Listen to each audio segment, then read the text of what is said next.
Hello viewers and welcome back to Media 13. My name is Jordan and it is time for another episode of your favourite Letterboxd logged show.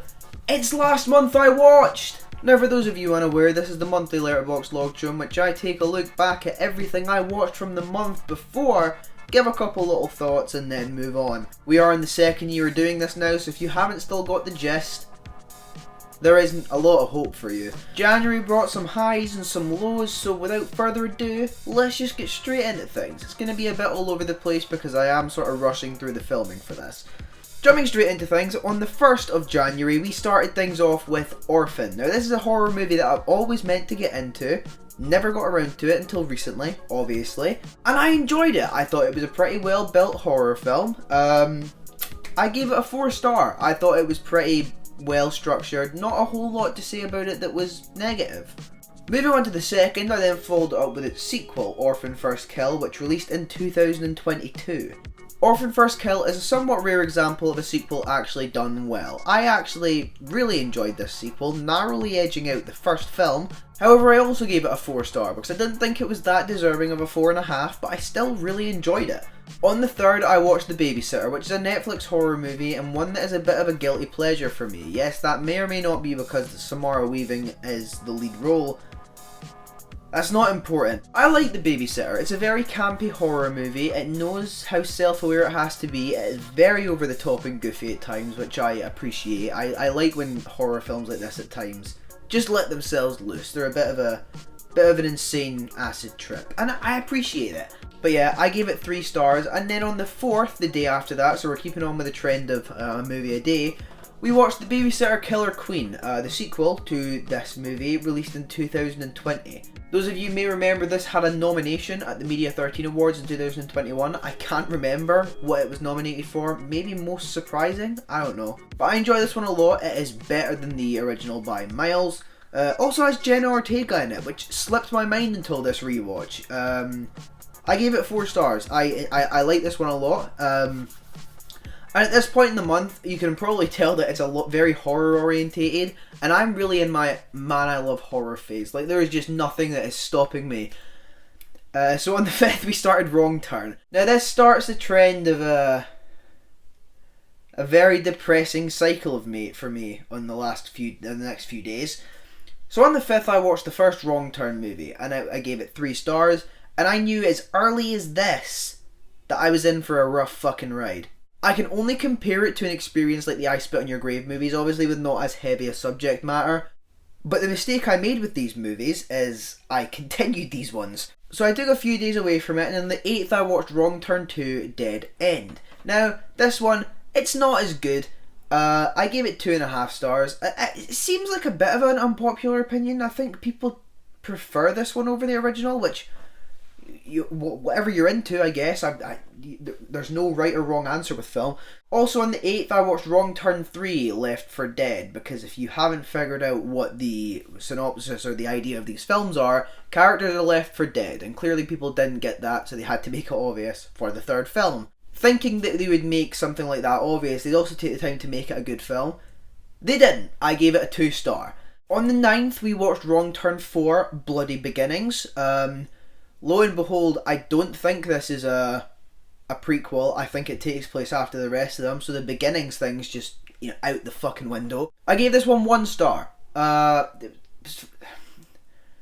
There's not a whole lot more I can say. It was fucking horrible. At this point, I'm on my knees. I'm contemplating my whole man I love horror phase, and I'm like, is this for me? Is this something I want to continue with? Against my better judgment though, on the 10th I watched Wrong Turn 5 Bloodlines. It was a little better. By a little better I mean a 1/2 star, because it clocked in at 1.5. But that's progress. It's always good to see a franchise start to climb back up. Maybe this can be a bit of a renaissance. Let's hope that we can step it up another 1/2 star and break a 2-star again. So on the 10th I also watched Wrong Turn 6 Last Resort. And it's another 1.5. Now the reason I haven't spoke about these films at all much so far is because on the 11th I watched Wrong Turn, which was the reboot that made me decide I wanted to do this franchise in the first place, because it was on Netflix, and I saw the original was on Netflix, and that put the stupid fucking idea in my head. I actually like this reboot. This is the best Wrong Turn movie. I like that the first half of the movie is a Wrong Turn film. The second half of it is something entirely different. I feel like Wrong Turn fans, if they exist, probably weren't too happy about that, but I really fucking liked it because, you know, it was something different from the last 6 movies that were literally the same plot recycled. This one obviously does have the advantage of time. It has better special effects when it comes to the kills, when it comes to the gore. So that's obviously going to be in its favour a little, I guess. It's a little cheesy, but then again, I don't think there's a single kill in this franchise that isn't cheesy to an extent. So yeah, 3.5 stars, and that concludes the Wrong Turn franchise. Hopefully forever. I don't ever want to come back to this franchise. On Friday the 13th of January, I watched Friday the 13th. The reboot. I don't know why I stopped there. Friday the 13th reboot is something that is always going to hold us. I always have a soft spot for it. I think this is a great reboot. It's one of the reboots that have just absolutely nailed it. They went for a totally different vibe with Jason in terms of making him just this big fucking fucker that doesn't stop coming at you. Like, the way he sprints at people sometimes, it's fucking terrifying. This film, honestly, is the scariest Jason Voorhees has been. And I just think it's really fucking good. Took another little break, but on the 17th, I went to the cinema for the first time in 2023, and life was good. And, you know, I was very worried. Admittedly, I was very worried, because the film of choice was Megan. A lot of pre-buzz going into it. I'd seen a lot of good things. I was worried it wasn't going to live up to that. I will be honest with you. Am I still recording? Yeah, I saw a lot of buzz with this movie. I saw a lot of people saying that it was really fucking good, and I didn't think it was going to live up to that. I'm pleased to say it did. I love Megan. I love Megan. I love when movies don't take themselves seriously. I love when they're aware of what they are, they're aware of how stupid or silly their concept is, and they just run with it. They just have a fun time making the film. This is one of those rare occasions where I see a film has been greenlit for a sequel this early, and I'm not mad, because I feel like the directors and everybody involved in making this film knew exactly what they wanted going into it, and they've got that. On the 21st, we went on a bit of a mad one, because technically I watched them all in one sitting. One of them falls on the next day because of when I started them. But we did Scream. So on the 21st, I watched Scream 1, which I will not talk about because I may or may not cover it this year on the channel, and I gave it 5 stars. On the 21st, I also watched Scream 2, which I gave 4 stars. Again, I don't want to talk too much on it because if I cover one, I'm going to cover all of them. So that means that Scream 3, we give a 3.5 stars. Scream 4, we give a 4.5 stars. And then falling on the 5th, because I started at like 2 o'clock in the morning, I watched Scream 5. And it's a 4.5 star, which it's dropped. It was a 5 star when I like the last time I saw it, and I've dropped it one because I don't feel comfortable putting it on the same pedestal as the first one. On the 23rd, I watched TRON. This is one that I've been continuously harassed about not watching. That was a joke. I haven't actually. They've been very lovely about persuading me to watch it. I didn't feel it, honestly. I gave it a 2.5 stars. I see the potential, honestly. I think the main thing that was difficult for me was the visuals. I feel like the fact the visuals probably haven't aged that well, it made the film at times a bit of an eyesore. The light cycle battle, however, I actually really fucking enjoyed, and I was hoping that they were going to develop that and make it so much cooler in the sequel, which I would go on to watch later. But first, we went back to the cinema on the 25th with Babylon. This was a film that was released in 2022 everywhere, I think, but the UK. So we've got it now. It's a 2023 release in the UK, which means that it's eligible for next year's Media 13 Awards. I need to be careful with them clapping because I don't want to max out the mic. I gave Babylon a 4 star. I thought it was really, really good. It was a fever dream a lot of the time, don't get me wrong. I'm not quite sure half of what I saw is real, but I really enjoyed it. The score is electric. The editing and cinematography, oh my god. I haven't got a whole lot to say about this movie that isn't negative, apart from the fact that I felt the runtime a little. It did feel like it could have ended earlier. It felt as if there was maybe one too many scenes or two too many scenes that are just dragging that time along a little bit. But definitely did not regret going to see it. And then on the 27th, I did ultimately watch Tron Legacy. And I gave it a 3.5 stars. See guys, I'm not being contrarian just because I see people saying they love the film. I'm not gonna go in and go, I don't like this thing. I liked Tron Legacy. The soundtrack absolutely slapped. The visuals absolutely slapped, and just it was actually really good. I know a 3.5 star probably doesn't reflect how I'm talking about it right now.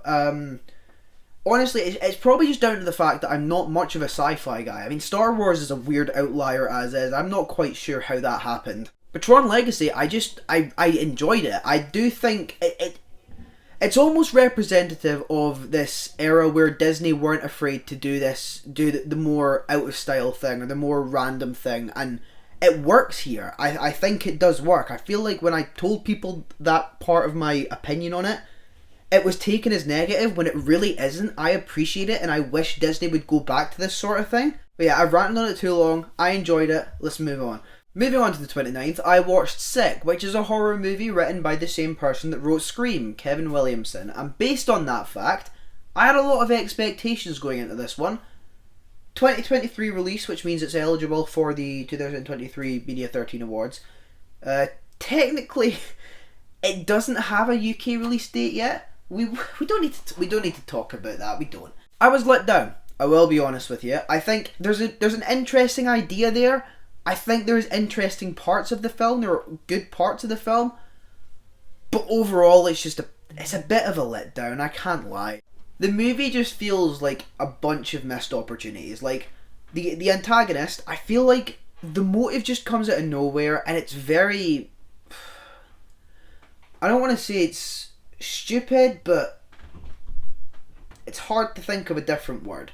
I like the shaky cam aspect though. There was a lot of great tension built scenes. I think the main way the film struggled though was the fact that the opening scene is easily the standout part of the movie. The way it's constructed is fantastic, and it spends the entire remaining runtime trying to reach that when it can't possibly do that. So yeah, a little disappointing. Did give it a 3 stars. And we ended the month, or maybe ended the month, on the 30th when I watched You People. It's a Netflix comedy movie starring Eddie Murphy, Jonah Hill, Julia Louis-Dreyfus, and other people I can't remember the name of. You know what? I thought this movie was okay. I think it's your typical okay at best Netflix movie. It's actually kind of funny at times, I will admit.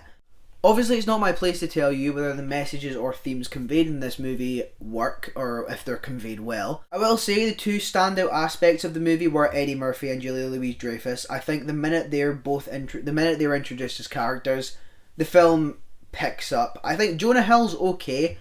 I don't really know what else to say. I gave it 3 stars. It's a positive rating. But I would say it's decent, but it's nothing more. Jumping in here quickly because there is a little bit of a last minute addition to this thing. On the 31st, the day of recording this, the day before this thing is literally supposed to come out, I went to see Plane. I'm not going to talk much about it here. If you want to see my full thoughts, or at least my thoughts on this film, go ahead and check my TikTok or my Instagram. I'm uploading on there and on Reels. We're back for the new year. And hopefully it's going to be a fun one on both of those platforms. Yeah, that's just a shameless little plug, if you will. If you're a fan of the channel that also likes Reese's input whenever he appears, we've also got his thoughts that are coming soon. So yeah, just stay tuned for that. Back to pre-recorded Jordan. And that, ladies and gentlemen, is going to do it for the January movies. Now, let me know in the comments what you've been watching. Let me know if there's any ratings of mine that have shocked you. Maybe you're a devout defender of the Wrong Turn films, in which so you have my sympathy.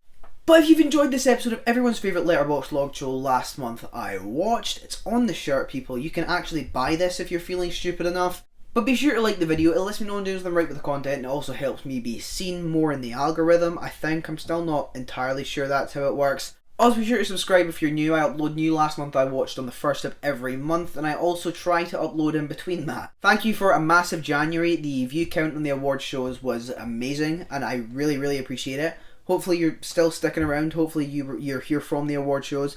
But yeah, with all being said, I will see you sometime this month for a video that I've not actually confirmed yet, which I'm pretty proud of. Yeah, my name has been Jordan. I will see you in the next one.